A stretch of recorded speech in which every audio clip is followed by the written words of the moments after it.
everybody. Morning. Good morning. How are you guys doing? Good. Ready. We are excited. Yay, energy.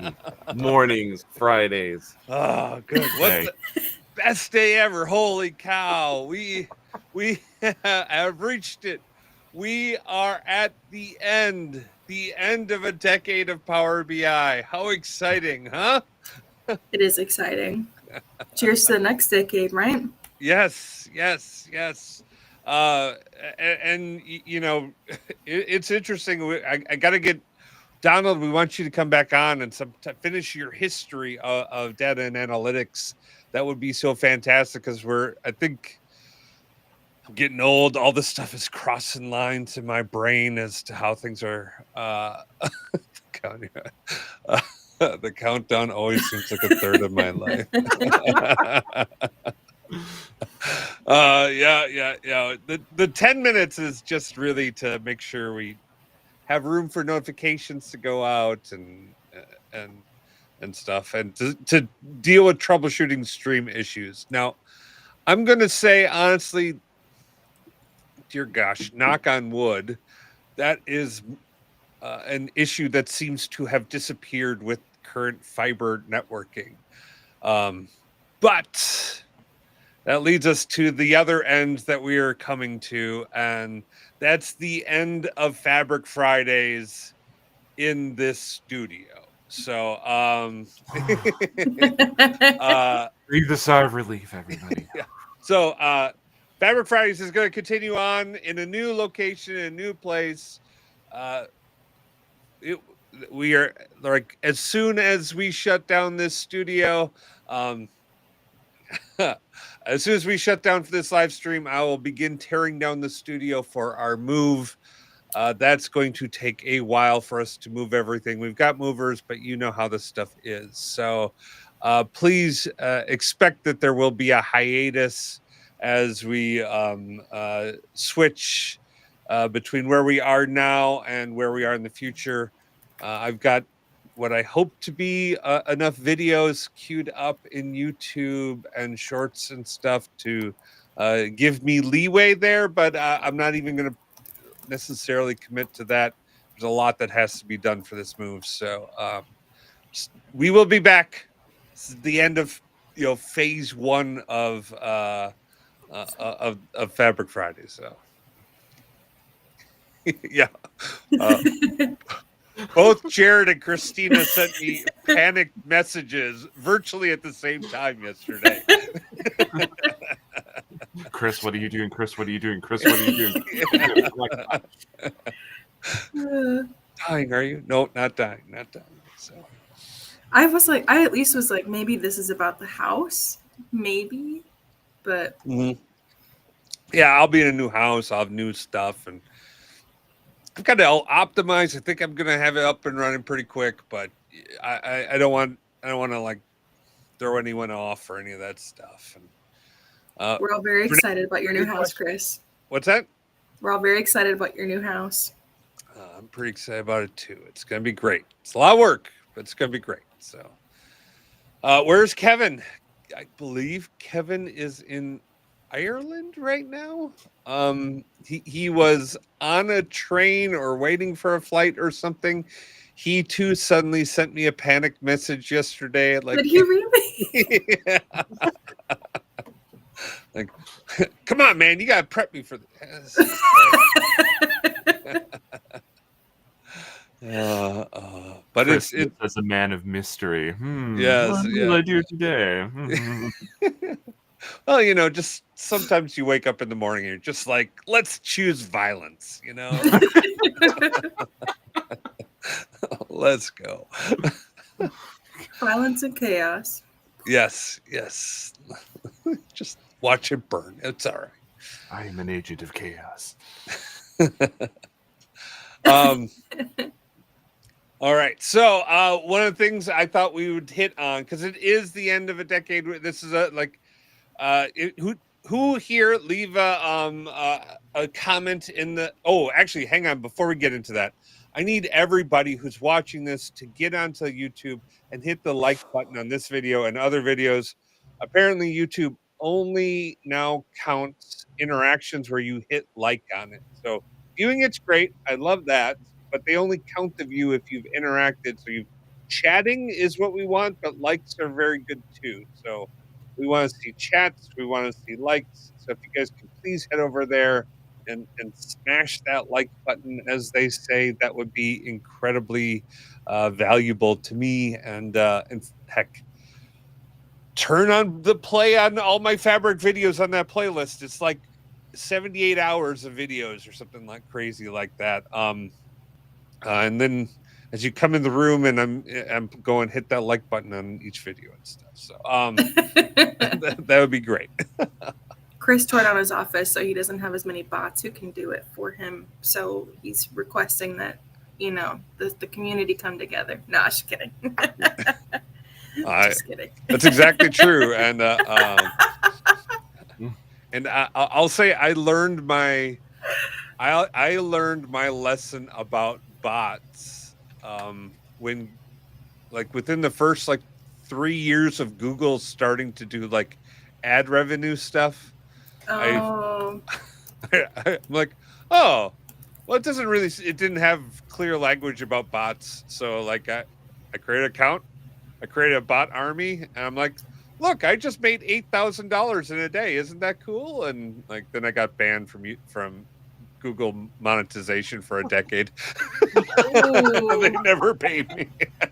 Like, oh, they don't even warn you. They just ban you outright. Like, okay, I'm sorry. I'll take my decade penance and yeah. Fun times. But the theme of the live stream today is we're going to be talking about what are some of our favorite memories, some favorite features, what's your favorite feature that you're that no one's using or that you wish you saw more. So leave those answers in the chat, and we can just kind of hang out and talk about these things. So Jared, Christina, I don't know if you guys have a favorite memory or favorite thing you'd want to hit on first. I have a least favorite. Okay, what's that? I distinctly remember during COVID, I had an executive who wanted 3 different views of a report. So they wanted to see, it was a logistics company. They wanted to see everything by created, shipped, and invoiced. And they didn't want to go to any other pages. They just wanted all of the visuals to recalculate. So I used bookmarks. Okay. And they broke because I made another change and didn't know how to interact with bookmarks the right way at that time. Yeah. And I spent 24 hours fixing that report. Oh my gosh. So to this day, bookmarks, only do bookmarks on things that are I don't know, all page or nothing, not specific visuals. Yeah. That honestly, I'm to the point where I just do custom navigations to tabs. Where I don't want to do all of the tabs. I just want to, otherwise bookmarks is just a danger, Will Robbins danger type situation. Well, and now field parameters are a thing, and calculation groups. Those didn't exist back then. So I am eternally grateful that those exist now. Yeah, very true. Very true. All right. I guess I will get into, all right, let's talk about nightmare things that have happened here with Power BI and Fabric.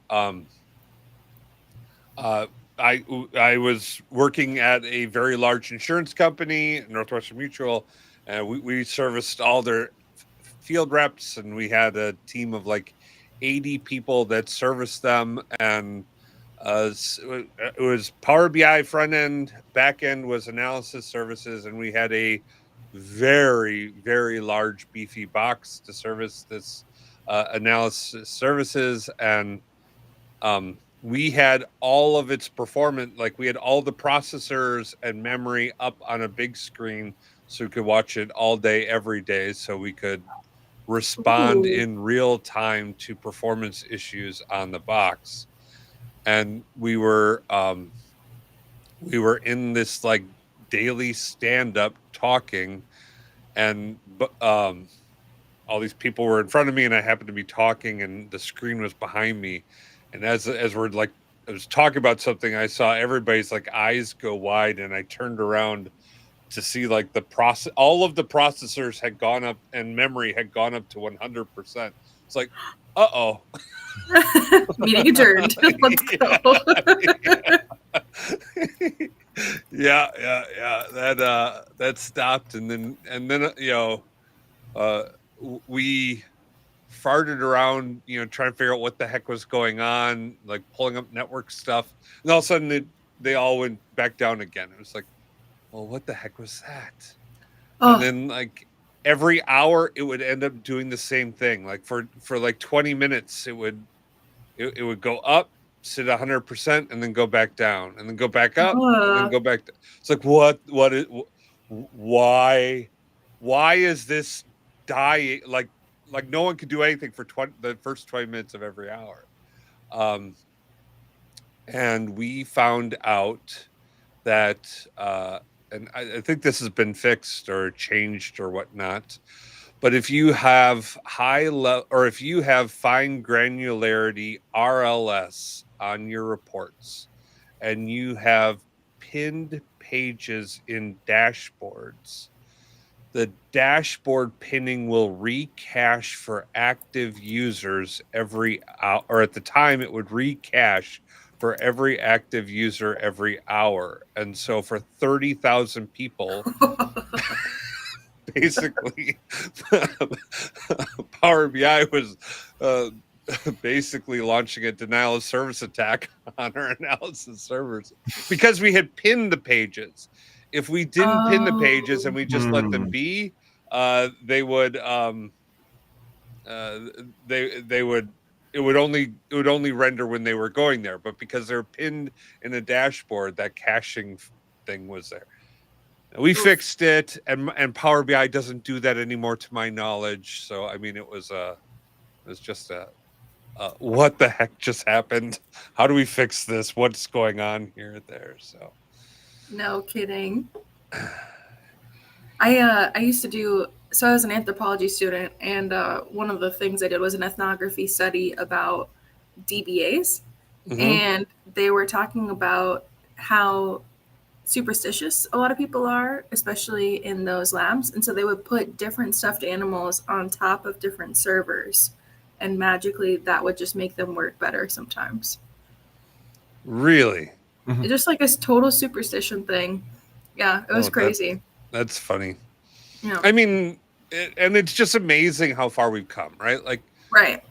I don't have to have a team of 20 support agents watching and monitoring services and doing this stuff all the time anymore, right? Like, these things now just work.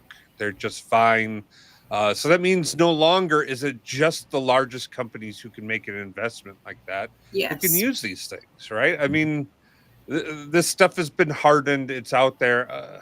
There's new things coming out that maybe it's not as hardened today, but it will be tomorrow. And like, we can reliably know that because of the decade of support that Microsoft is going through. And we're not talking about, that's the other thing. We're not talking about some fly-by-night AI company that has the latest, greatest AI that I came up with last week in an AI, what do they call that programming where the AI writes it all? Vibe coding? Vibe coding. I vibe coded this new product. You got to spend an hour talking. Shut up. I don't care about your AI. I don't. I trust a solid foundation and partners and people that I've seen perform over and over again and continue to work through whatever challenges out there for more than a decade. I think that's clearly where we're going with this stuff, right? For sure. Yeah. Jared, any nightmares on your side, or is it just, did you come in and it was just like everything has been fantastic since then? Like, I mean, for me, I feel like my worst situations were using what were like some of the new features when they came out, like, and I think we talked about this a little bit last time, of pushing data out to a REST API in the Power BI service. Oh, And I know there was like, oh yeah, being able to do real-time reporting, it was great until you're about to walk into the presentation where you give it and something happened, or like you realized that something was missing in the data set, and then you had to rebuild it, which meant you had to clear all the data out of the service, which means you no longer had anything historical because there was Yeah. no way to persist it at that time. Um, yeah, that was a great presentation of explaining the importance of backing up your data and building solutions that back up yep. data. Well, Um, I want to pivot over to favorite things. So we started with Yeah, like, hey, doom sorry. and gloom. Let's get on to like a positive note. Uh, I'm gonna go back to like my original OG favorite with Power BI was this was must be 15 years ago, maybe even a little bit longer. When Power BI was just this SharePoint thing, or they were just talking about it, like they were going from Power View into SharePoint, and uh, like at the time you couldn't sort things, and I posted in a blog like, "Gee, I would like to be able to sort this table based upon like what's in the table and not just the random order in which the data got into the visual." Um, and a PM called me 2 hours later to like understand how sorting should work. And like, I don't know how that PM got my number. I thought I was just some random guy on a like alpha test type thing. And he called me directly. We talked for like 15 minutes. And like 3 days later, sorting was in the latest build. And I'm like, Wow. okay. I have never, ever, in however many years I've been on this planet, encountered a software coming from a company as large as Microsoft, that's as responsive and as tuned in and dialed in with their clients. And so I said, I abandoned my Oracle. Uh, my Oracle background and Oracle skills, and went all in on the Microsoft side. So that's my OG. That was my first like aha moment. We'll start with you, Jared. What was your first aha moment with Power BI? I think at least for me, when I started getting into Power BI, I had been doing quite a bit with SSRS. So doing at least a lot of tabular visuals and people asking, "Oh yeah, can you actually do like graphs and bar charts and such within SSRS?" And I'm like, "That's funny." Um, and at least that seemed to be consistently the issue was um, SSRS really had trouble visualizing data, and prior to that, the only one I don't know if there's anybody out there who actually had the joy that I did of starting with Performance Point. But Oh there yeah, too, it was the same thing of like, okay, at least there was a step up from SSRS where you could visualize data, but it was still like building reports and building the visuals and all that. Like it was such a big hassle, not to mention figuring out the integrations with SharePoint and whatnot. So then for me, it was like the initial transition into Power BI and being like, wait, so I can just make a couple of adjustments here and the visuals, wait, I can make adjustments and they don't just immediately break. Like like up until that point, I really hadn't done a lot of visualizing data, and that was just genuinely it blew my mind that it was that easy to visualize data compared to at least what I saw as like prior versions of that for Microsoft products. And so since then, like I always like to look at things from the lens of how easy is it to get started, and for Power BI, that has always been something that I'm like, it is so easy to get started. And I think that's its big success for me, at least. Oh, that's a fantastic call out, and we could probably talk a little bit more about that in a second. But Christina, what about you? What was your first aha, wow moment with the product? I think, well, if I can have two, is that okay? Can I That's have fine. two? Okay. Yes. So at the very well. beginning of Although my it's hard Power to have BI, two firsts, but okay. I know. Well, She's I would doing say, a dense rank. Yeah. Oh, there you go. I would I say love like all my the kids. first wow versus like the first like I'm using the product wow. I think those are Okay. two different things. So like the first wow Very I true. had, Yeah. right. So I think the first wow I had was when I was working in Excel making charts and realizing that I hated having to refresh every time and I hated having to redo all of my data transformations every time. Mm. Plugging that into Power BI and doing everything in M blew my mind. I Yeah. absolutely loved M from the first time I looked at it. It was like love at first sight. I was like, you'll do all my work for me every time the same way? And they're like, yes. So that was my first like wow moment with Power BI ever. Yep. And then I think the first wow when I was actually working with Power BI pretty regularly was custom tooltips. When I learned how to do that, that blew my mind. I am still a huge fan of them. I use them all the time because I absolutely love them. It's like insights on insights, you know? Yeah. It's fun. So Yeah. those are my two.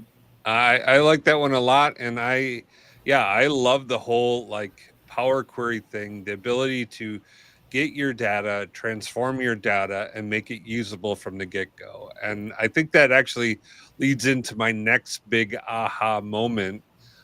Was because I was an old school data guy, right? Like uh big in Oracle, big in Tableau, big in the one big table. Like, this is how you do a report: is you write this super sophisticated query, and look at how clever I can be with all of my filter contexts and all of my overlapping data, um and you just bring it into that report, and in OBIE and in Hyperion and in business objects and Tableau. All of that stuff was like fantastic. You can do the same thing in Power BI, but it starts to act really wonky, and you have to write some really weird, complex DAX to get that stuff to work. And I think my big aha moment of like working with it and like seeing positive results and like, hey, look how cool this is. And then to realize the value of a star schema and go, wait a minute, like, Yeah. okay, I'm supposed to have dimensions. So I add in dimensions and I refactor my fact down, and all of a sudden, like, my measures just became sums, and I wasn't having to do all these insane like transformations to try and get it in. And I sorted through the performance issues of having all these DAX columns, and like, oh, wait a minute, my loads were taking, I was having to refresh it on my desktop, and it would, well, it's going to run for the next hour and a half. I'll go have lunch while that's going on, and then moving it into M and having it run in like less than a minute. And like, wait a minute, what the hell am I doing with this stuff? Right? Like that aha of like, oh my gosh, I could do it that way.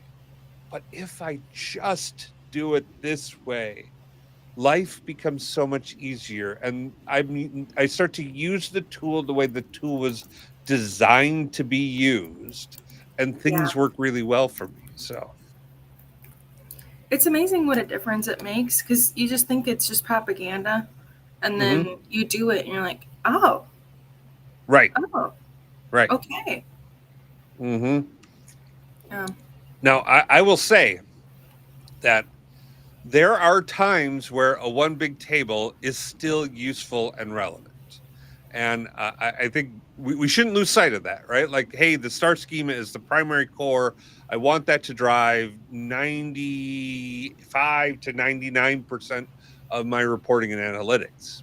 But if you have massive operational reports that have to be able to churn out millions of records into a paginated report, the pre-aggregation and like population of that one big table can't be beat by like trying to then extract all those details out, decompress all that data, write that like you can do it. It's just it's better, faster if you do it a singular time with a process and a language that's just much more performant for that type of producing that type of data. And in a way, that's still OLTP, right? In a way, what you're talking about never has to go to OLAP. Right, 100%. And that's why I'm super excited about Direct Lake, because then that means in Direct Lake, I can shortcut in those tables from my silver or bronze layer where my OLTP stuff may live. And I don't even have to worry about loading it any further downstream than absolutely necessary. And so then I can have my operational reports that are where my data is streaming into bronze that is updated, and I don't have to worry about dragging it all the way to gold in order before and then import it in order for me to get my data to show up in my reports, right? Yeah. Kicking and screaming all the way to gold. Yeah. Don't need to do that. Yeah. Right. But Jason brings up field parameters. I love field parameters, Chris. I love them. What is a field parameter, Christina? So field parameter, my nightmare story would not have been a nightmare. It would have been insanely easy. Actually, that's calculation groups. I'm sorry, I take that back. But field parameters let you do some crazy stuff. I've used them a lot in Legends, and actually there's a video coming out about that. I'll post about that when it's ready. But exciting. Basically, what you can do is you can have your end users customize the report. And so you put the field parameter in the legend field, and they can just select what they want to see your data spliced out by. It's pretty slick. It basically lets you do a custom dimension, is a good way to think about it. A customizable dimension. So that's interesting. Yeah, I love it. It's really good in charts. Not as good in matrices. It can be good if you have it in like the column section. And like maybe instead of year versus year, I want to see it by product. Really easy to do with one click of a button in a field parameter. Oh, wow. Yeah. That's fantastic. No bookmarks. It's just like slick. You can even reorder them. You can do all kinds of stuff with them. They're pretty awesome. Well, that's cool. Yeah. Jared, are you using field parameters at all? Not so much, actually. Like, at least the one thought I had is, do you see at least the more you use field parameters, the less you're having to, like, break out, like, multiple tabs of visuals? Yes. Because, and the nice thing about that is you're building slicker reports. It feels more like a web page with field parameters. It feels like you can customize a report to what you need without even personalized visuals. Okay. Which is nice for us report builders because we can really set the expectations of what they're allowed to do with it, right? Right. It's a lot harder to do with personalized visuals. Now, that's one thing I wish we had, or that leads us into a feature I wish we had more, or we had a better way of accessing and using, and that would be perspectives, tabular model perspectives. Those are, for those of you who don't know what a perspective is, you can basically, you create your big tabular model, and perspective was designed to like say, okay, hey, Mr. Sales Guy, you really only care about or sales analyst guy, you really only care about the sales analyst data that's inside this big model, right? 100 tables in the model. You care about these 7. So I'm going to create a perspective that has these 7 tables in it.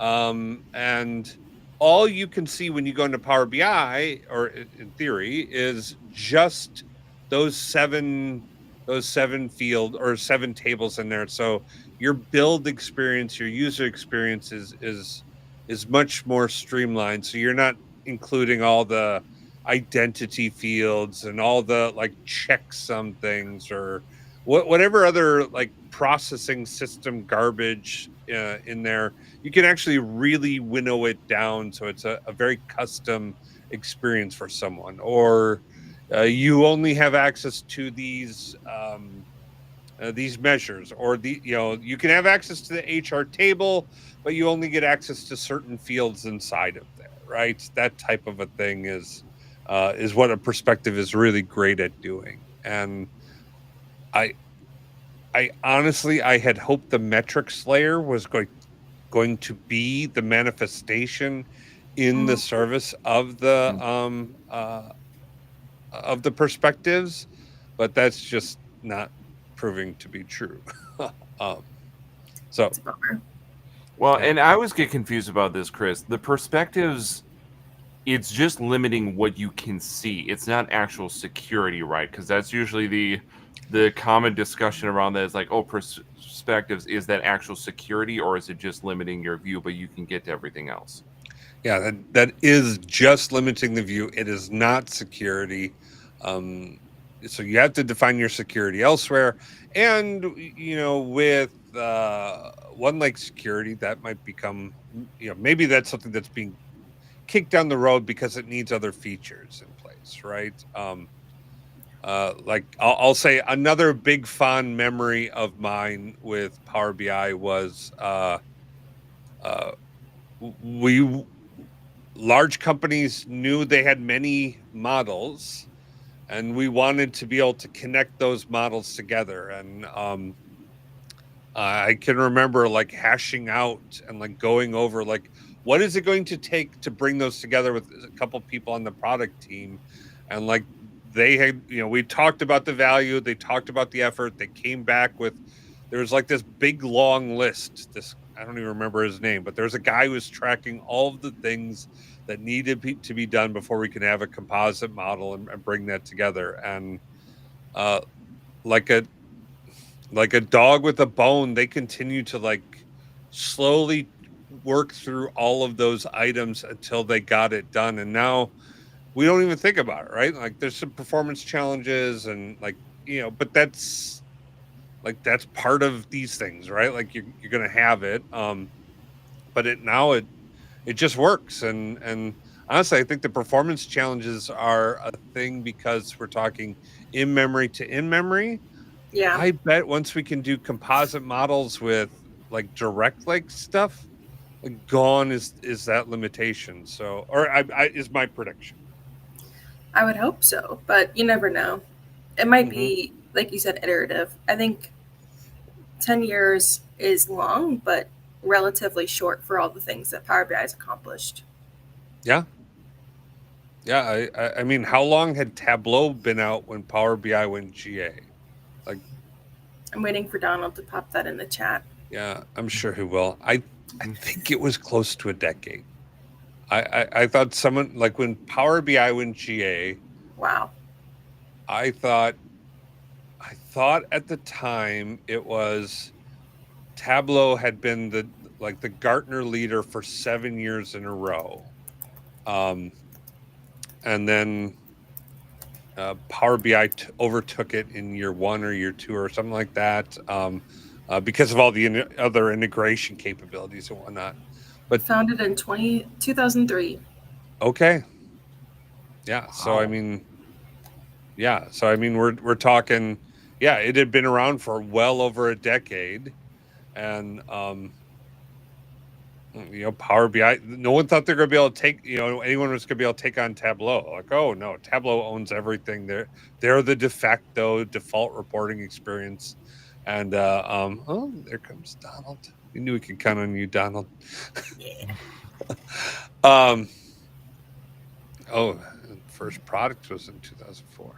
So you're probably right on, Chris. It might be exactly 10 years. Yeah, Yeah. So, I mean, if you think about everything that Power BI delivers today compared to what Tableau delivered at the year 10 mark, it's because I mean, look, Power BI is dominating Tableau 10 years in, and Tableau's 20 Yeah. something years in, right? I mean, it's been a very impressive journey, right? Yeah. And I think even Microsoft realized there's some things like you had talked about with the filter context available in Tableau that they needed to mimic to convince folks. And I think that's where visualization or visual calculations came into play. I can see that playing a bigger role in the future if we get more conversions that won't be star schemas, right? Like there's certain visuals in Tableau that really rely on that kind of fine-tuned filter context, and I think that's where visualized calculations come in. But that I think they're makes struggling great with sense. adoption at the moment because not all those visuals are happening.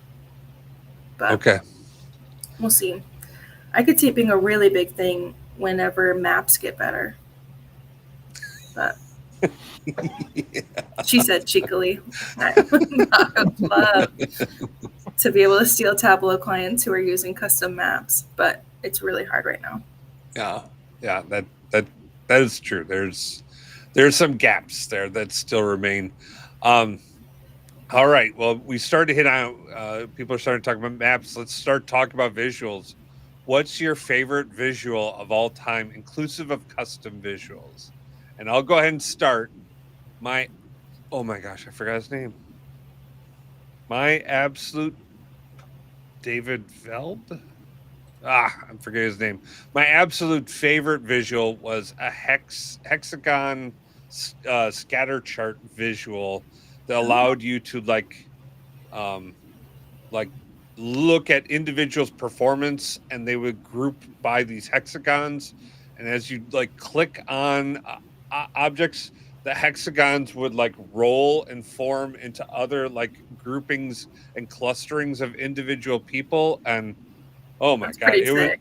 it was beautiful. It was like you could watch it grow and shift, and so you could click on different segments, and it would grow down, and you could see that segment's underperforming the previous one. Or you click and it grow up, and you'd be like, oh, that one's doing really well, look at the stuff. Or you'd see it break, and oh, interesting, there's two groups of people in here, some that are doing really well, some that are pouring or performing poorly in this segment. And oh my gosh, the hex spin, yes, Chuck Jacobson, the hex spin.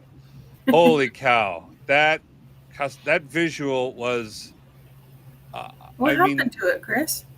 It was a custom visual, and they went through updates on I mean, Power BI goes through updates, and then they require you to republish and update your code to keep it up there.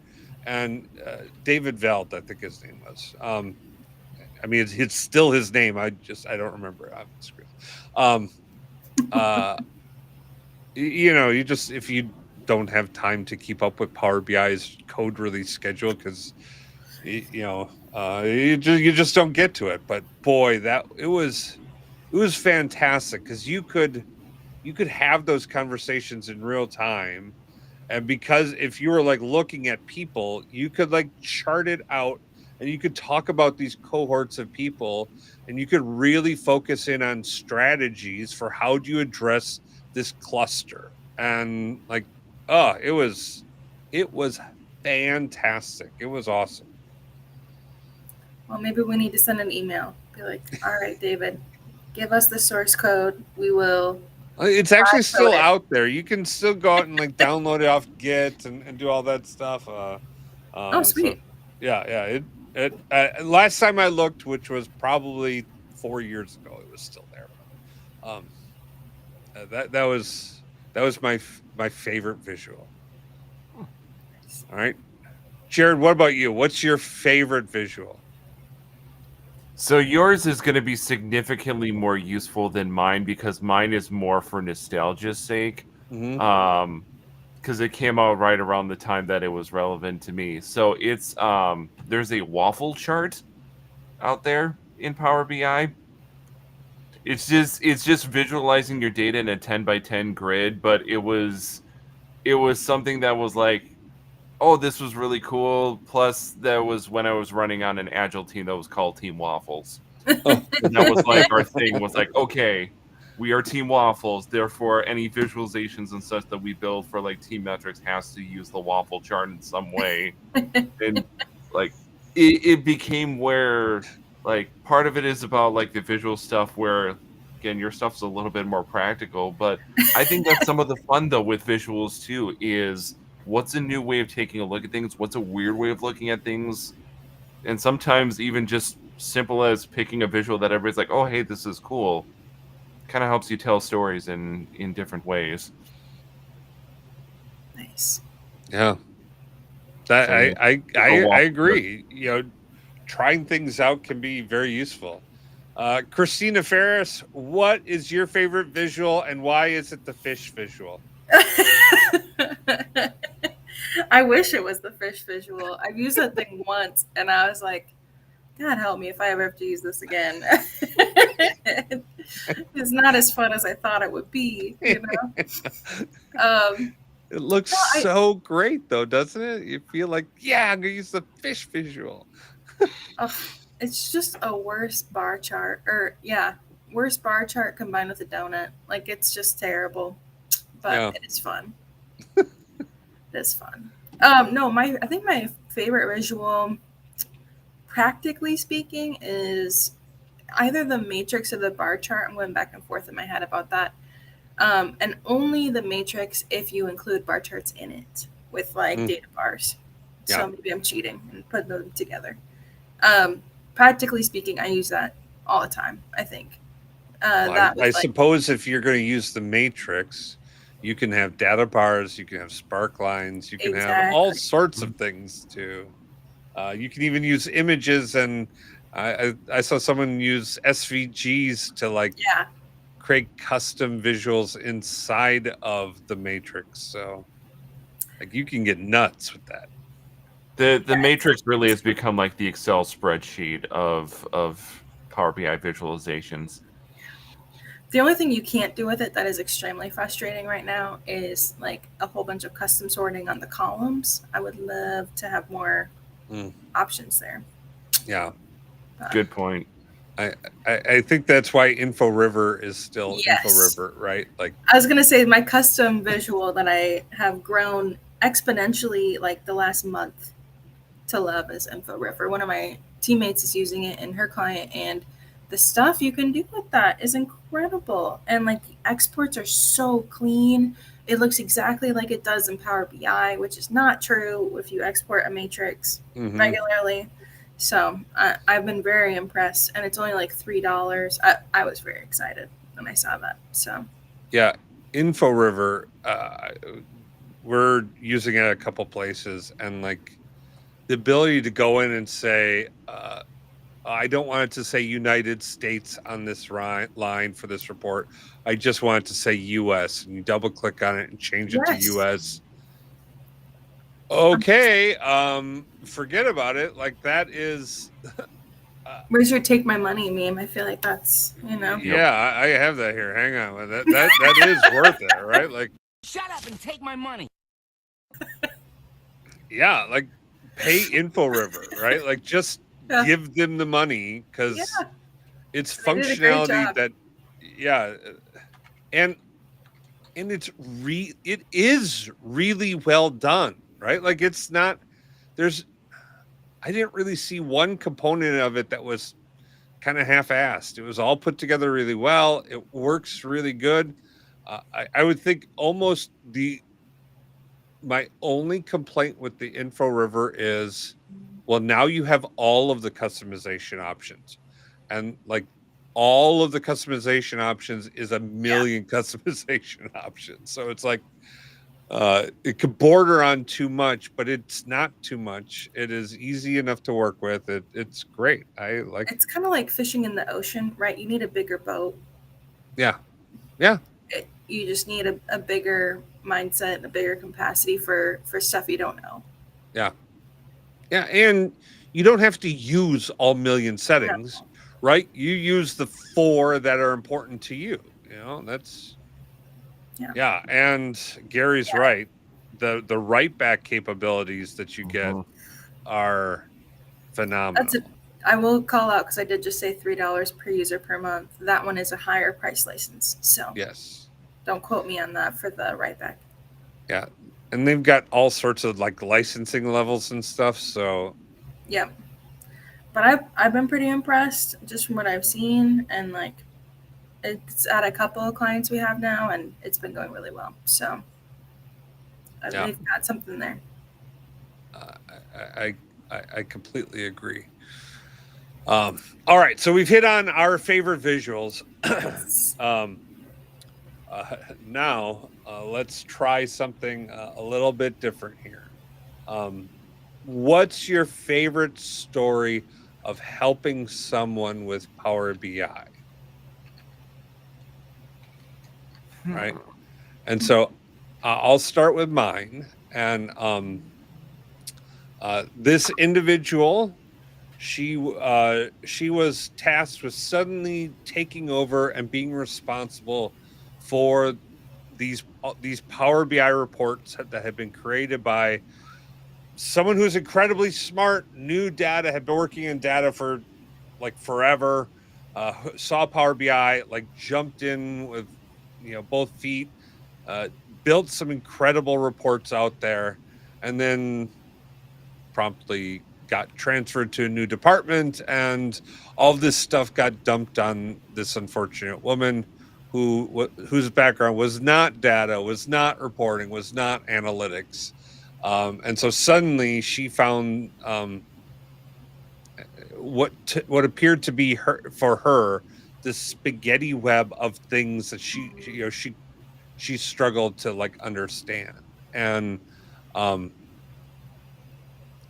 the exciting thing I have with Power BI was that through a handful of coaching sessions over the course of, I don't remember if it was a few weeks or a few months or whatnot, but like she was able to go from like, I don't know any of this stuff or how this stuff works to, oh, I got this. And not only do I got this, but I understand all the components, and I can lead in this space and be a leader. And she's now an executive over data analytics. I think I think she might have passed being a peer of mine to being someone above me because Power BI was so accessible and so easy, it changed her entire career. And it is it's that type of growth that really impresses the crap out of me. I think it's so awesome how this can change people's lives. So we'll go over to Christina. What was your first like changed life? I helped someone, and boy, that was awesome. My first one or like my favorite one? Your favorite one. Yeah. I think my absolute favorite one was I was working for the same logistics company that I had done that 24-hour bookmark adventure with. And I was originally on a booking truck team. So I had taken a bunch of Excel dump outs that my manager was using and put it into Power BI because I was learning that on my lunch break, and basically was able to show her all of our regions and profitability across all of her team. And the light bulb that went off was crazy. It was awesome. She was like, it just revolutionized the way she could manage a team, because all she had to do was take these Excel exports she gets emailed anyway, put them in a folder, and she'd have insights. Wow. So that was pretty awesome.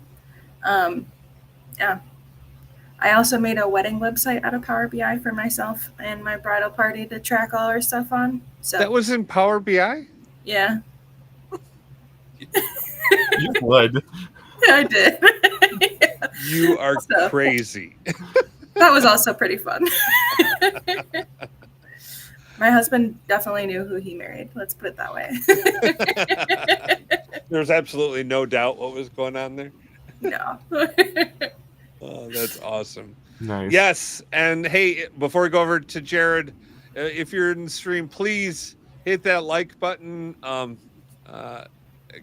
Got to get those likes in. That is crazy what YouTube has done to the logarithms. So it is very important for me. If you could just do that, I'd appreciate it. All right, Jared, what's your favorite story around? So I think at least for me, it was one organization I was working with, and like I mentioned, I spent a fair amount of time in SSRS and kind of transitioned to doing Power BI at some point. And it was around this time that this organization had done a lot in SSRS. They'd invested heavily in it. They had all these reports, and they heard about this whole Power BI thing. Like, what do we do with all of the new capabilities and such that are here? Where does that fit into our strategy? And we were able to pretty quickly tell them how they, you know how sometimes with SSRS environments, like there's just so much sprawl because people didn't like working with filters. Mm-hmm. So you've got really technically one report, but you've actually got like 20 reports because you've got 20 people consuming it and none of them want to push a button on a filter. So in this case, it was just like they didn't like this, but they didn't know there was a better option. And sometimes it was just being able to change their mindset and building a simple Power BI report that says, here's the same data. Not only is it visualized better than what SSRS could do, but now you do have a much simpler button that, okay, you do have to push buttons sometimes. This is okay. Let's breathe.